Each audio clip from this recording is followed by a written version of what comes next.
Bonsoir Michèle Sibony, vous êtes vice-présidente de l'Union juive française pour la paix. Votre mouvement a participé à cette manifestation ce soir à Paris, place des Invalides.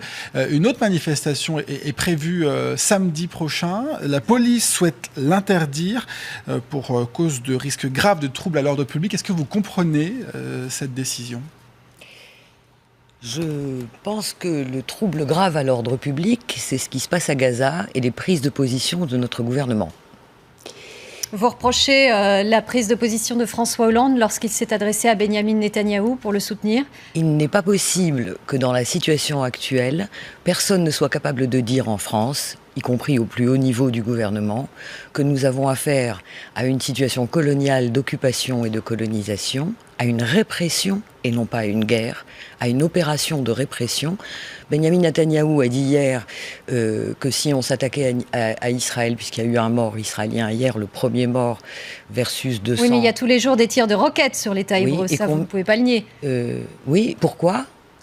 Nous avons affaire au territoire le plus densément peuplé du monde, plus d'1,5 million de personnes assiégées depuis 7 ans. 7 ans de siège et de blocus déclaré illégal par toute la communauté internationale, et elle n'a pas levé le petit doigt pour l'interrompre.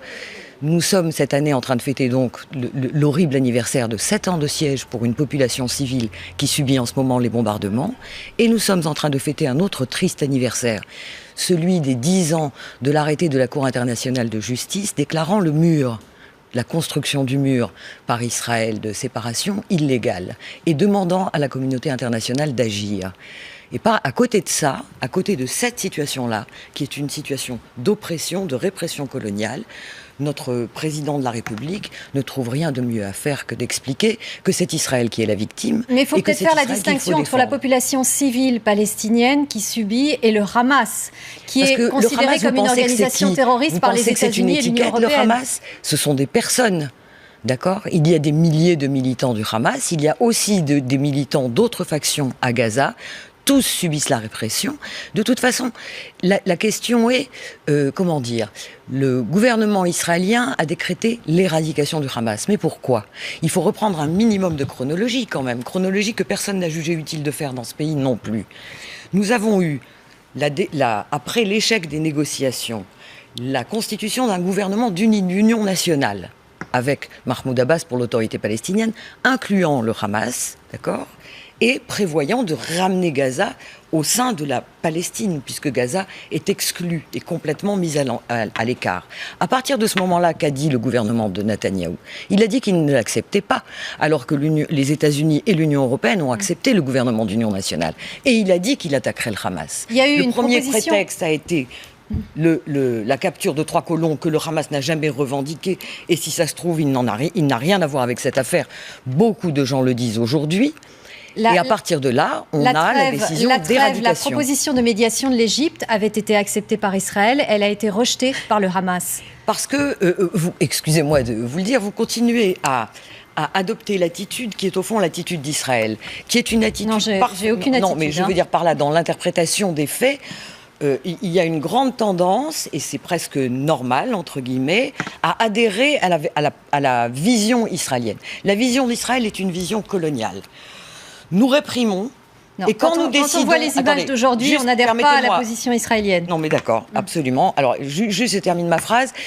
Nous réprimons, et quand nous décidons d'une trêve, nous décidons d'une trêve inconditionnelle. Ce qui correspond pour le Hamas à une réédition pure et simple.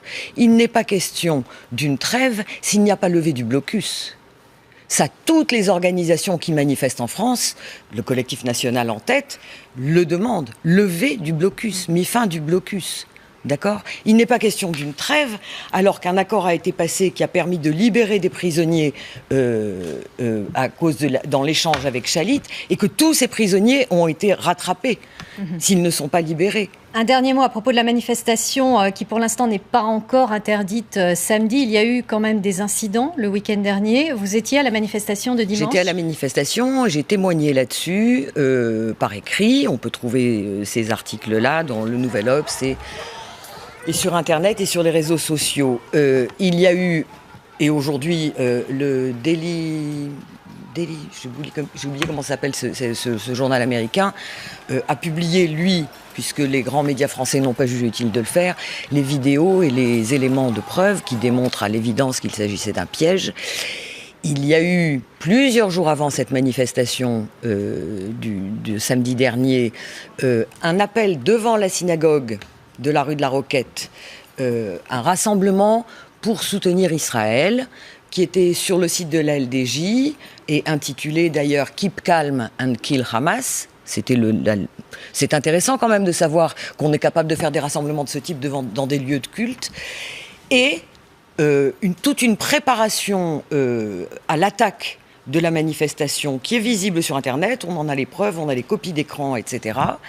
Et nous avons assisté, nous, aux provocations de la LDJ qui ont été absolument calmées par tout le service d'ordre et qui étaient là pour attirer des gens dans la rue de la Roquette de manière à pouvoir déclarer, évidemment. Si vous voulez, c'est une vieille pratique. On sait, quand on sait qu'on a perdu la bataille, la bataille de la popularité, il y a une touche sur laquelle il faut appuyer. Et dans ce pays, c'est une touche connue, c'est la touche de l'antisémitisme. Et je voudrais juste... rapidement, s'il vous plaît, très rapidement, allez-y. D'accord. Je voudrais dire qu'il y a des manifestations dans le monde entier, pas qu'en France. Il y a des manifestations devant des salles de presse et devant des rédactions, notamment en Angleterre devant la BBC, pour exiger que la vérité soit dite. Il y a un seul pays au monde qui prétend interdire les manifestations de soutien à Gaza, c'est la France. Merci beaucoup, Michèle Sibony. Merci Michèle Sibony, vice-présidente de l'Union juive française pour la paix.